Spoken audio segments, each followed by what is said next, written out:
This is episode 34, and today will be all about the many problems that come with head voice.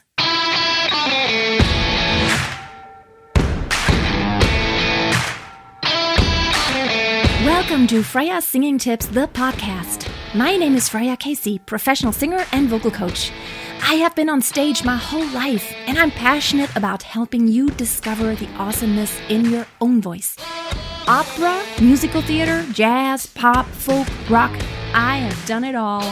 And I want to give you golden nuggets of advice on how to be the master of your voice.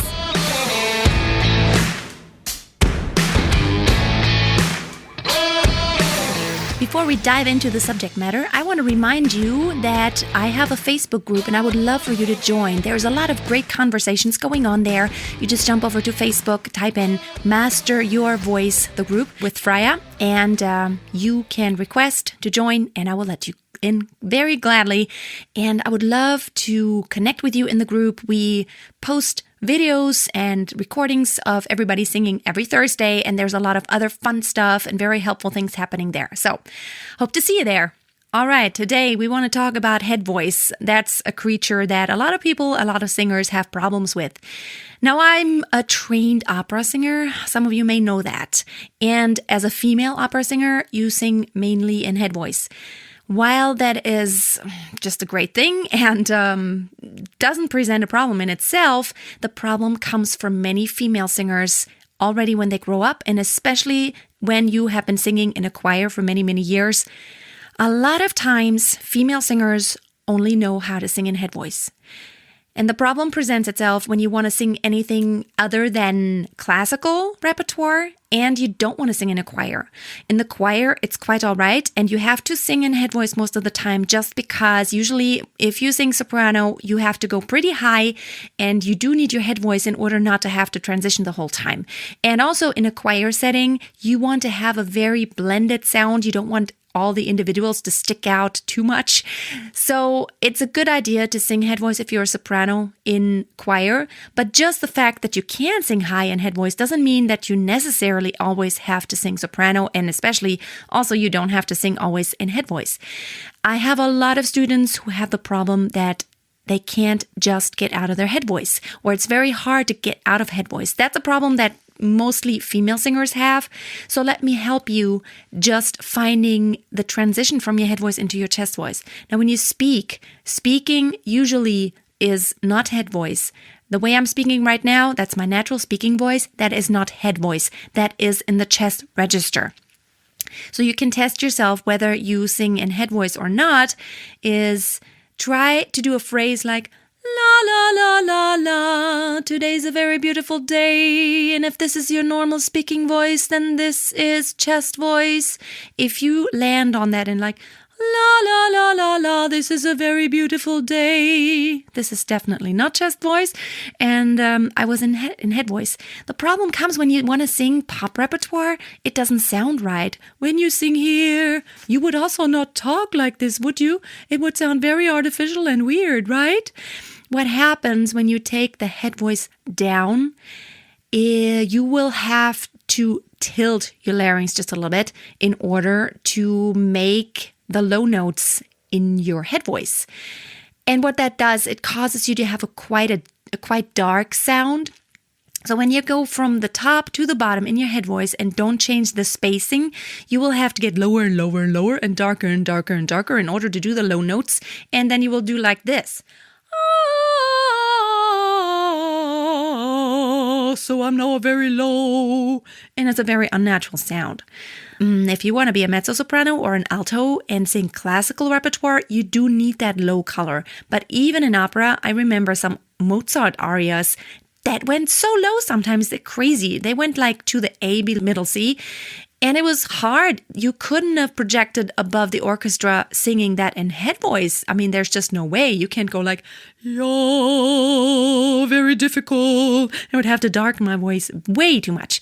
And as a light soprano, like a soubrette or coloratura soprano, you don't want to darken your voice. So what you want to do is actually transition into chest voice. But let me talk about singing pop repertoire. And while you do need head voice, a lot of times, oh God, there are so many issues. Like I'm thinking about a million things now that, head voice issues. Let me address this first.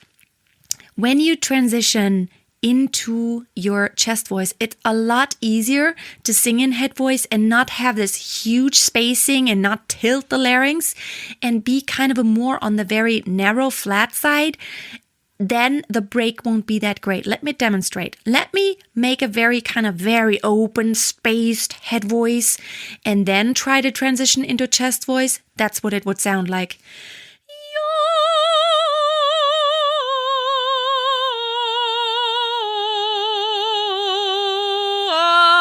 So I try to transition and it's a very rough break when I have this very kind of darkish color in my head voice and have this very big space there. Now, if I do the same thing but change the space in my throat and as I come down in my head voice, I just let it be a little bit more relaxed and go more into the natural voice. Like when you speak, you don't have this opening here, but you're like very relaxed throat back there, and also your larynx and your pharynx, very relaxed. Think more on the narrow side as you come down. It would sound like this. I'm still white spaced. Now I'm getting a little bit more narrow. I'm still in head voice. Now I transition into chest voice. See, the transition isn't that great. It's like not this rough break. Just because the transition I have to make, I don't have to tilt it way to another position. I kind of smooth it out by slowly getting into the position that I need to be in for chest voice. Also not a sound in the chest voice where I have this very la, like don't tilt your larynx or anything. Don't push it down. In a very, very neutral position, as if I were speaking, just like right now. Test it out. When you speak very normally, just very relaxed, like so. You're like this. And also you can speak high. This is high, and this is I'm in my head voice. But I'm not making it all dark. I'm leaving it very relaxed. And that will really help you transition. Also, it will help you to get more into a mixed voice than really into head or chest voice when you get into this passaggio area there. So instead of going, I'm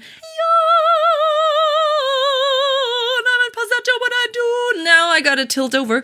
I can actually be in a very relaxed place to where it gets more into mixed voice. And then from mixed voice, it's like, it's neither all the way head voice nor all the way chest voice.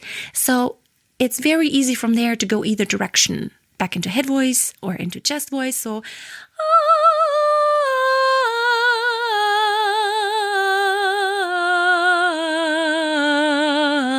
I couldn't even tell where I transitioned just because it was very easy and I didn't have to flip anything suddenly. And you don't want to get into the position to where you want to flip something very suddenly. Now, another issue is that a lot of people don't even practice in head voice, and that is also not a good thing to do. You do need your head voice. Now, first of all, of course, it will expand your range by quite a bit. I mean, you can probably add almost an octave by just knowing how to sing in head voice. Guys, maybe just a little bit less, but you will need that in order not to hurt you. If you only depend on chest voice, you're going to be extremely limited in your range just because there's only so much you can do with chest voice that is humanly possible. There's a limit, a natural limit, which is totally normal. You can train to go higher in chest voice, but there will be a definite limit. Adding that head voice will make it so much easier. Also, I think doing the different registers, chest voice and head voice generally, and transitioning and practicing high and low, it will keep your vocal cords a lot more agile because it's not just your vocal cords that stretch or relax. It's also all the muscles that work together in moving that whole apparatus of your vocal cords and the larynx and the soft palate, all these little parts that are involved, the epiglottis and the glottis, all these muscles work together, but they have a different position and they work together differently, whether you're in head voice or chest voice. And by using your full range, meaning all your registers, head voice and chest voice, it's like going to the gym and only doing heavy exercises and never stretching your muscles. You need both ends of the spectrum. You need to stretch your muscles, but you also need to work them to where you can do strength training. That will keep your muscles from getting damaged too easily. So when you're in good training, you want to have the heavy lifting, but you also want to do the stretching. It's both very important for your muscles to really develop their full potential. And I know that maybe some, especially guys, may have a hard time finding the head voice. I can try to help you here. It's sometimes hard for guys, but what you want to start with is this really girlish sound and very high scream in order to feel what it feels like so. Let me back up from the mic.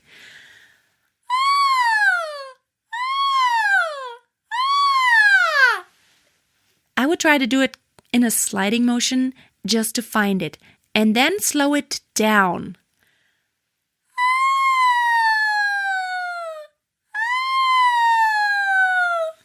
So just generally to try to find the head voice, and then instead of just slowing it down, try to stop somewhere. It doesn't matter where. Anywhere where you feel comfortable.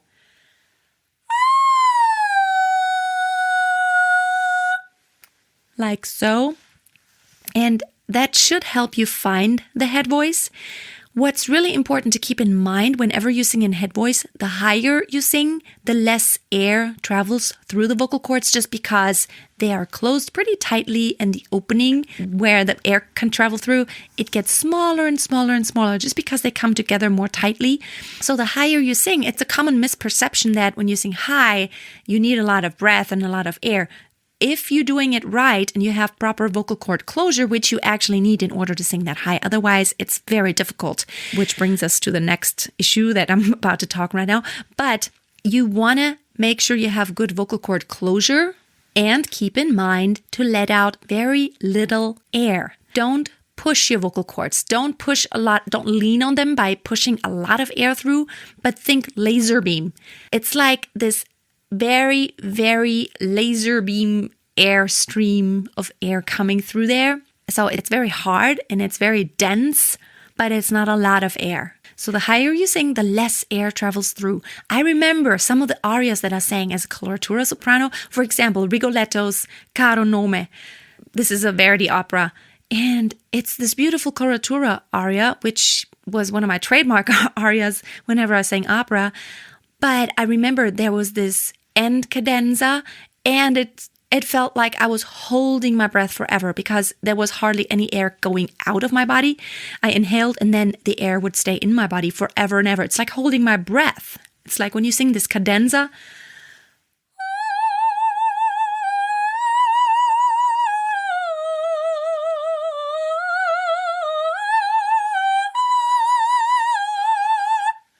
This was just something, it wasn't not the one from Rigoletto, but it's just like an example. There's so little air going out of your body. And that's what it should feel like in head voice. It's very high pressure, very little air going through. Now, the issue about the breathiness, that it gets very hard to sing in head voice when you don't have proper vocal cord closure. It gets breathy, and that means you cannot go higher. When you go like this, it's very, very hard on your vocal cords. You hear a lot of friction. You hear the air, the hissing sound moving through there. That's not good for your vocal cords. So when you sing in head voice, you should try to aim for a very non-breathy sound. Of course, how do you do that? A lot of times the problem is, first of all, support. If you don't have good support, it will sound more breathy. Second of all, it's a problem of overall tension. Whenever you have just too little tension in your body, that will cause you to also not have good spacing, like in your vocal apparatus, but it will also cause you to not have enough tension in your vocal cords and all that around, all the muscles that keep it in place to where it needs to be to have real head voice. So I always say you can't isolate one muscle from the other. Like even your larynx, even when you move your larynx, you don't only move your larynx, there's other parts of the vocal tract attached to it. It's like whenever you work out and you do a sit-up and you try to just flex your ab muscles, you can never only flex your ab muscles. At the same time, automatically your back muscles will work. You can't stop him from doing that. It's just like they go together. Another issue that may cause you to have difficulties to get higher in head voice is that you don't have proper spacing, meaning you don't lift the soft palate, or you're pulling the tongue back, and then it will be like this. You'll be very narrow, and it's going to be hard to get really high like that.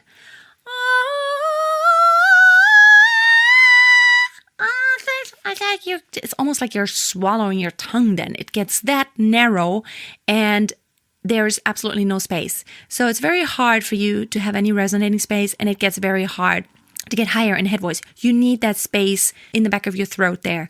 You need to have an open throat in order to get very high with the head voice. Otherwise, you're just kind of choking yourself off like, ah! It's like very hard. So try to have enough space. Try to do it with a yawning motion. That will maybe help you just a little bit, like, oh, oh. Try to yawn, oh, versus, ah, ah, which is very flat, and I just exaggerated so you can hear the difference. So if that's your problem, you may want to just really work on having enough space and having an open throat when you sing high.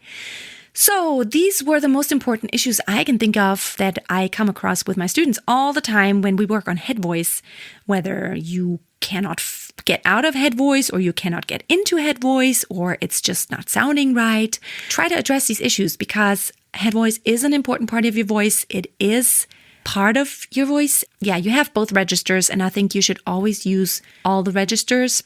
Now, whistle register it's kind of an extension of the head voice. So basically it builds on the head voice, but there's only a very small area of the vocal cords actually moving.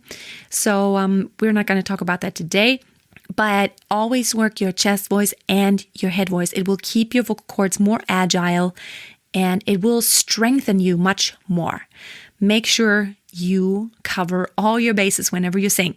Well, thank you so much for listening today. I wanted to make one more announcement. If you have not taken my online course, which is for free, 7 Days to Perfect Support, you can jump on my website, freyasingingtips.com, always with a hyphen, and you'll find it right on the top. You can sign up for that, and it is a 7-day course, as it says, and it has a video for every day, and it will help you really work your support.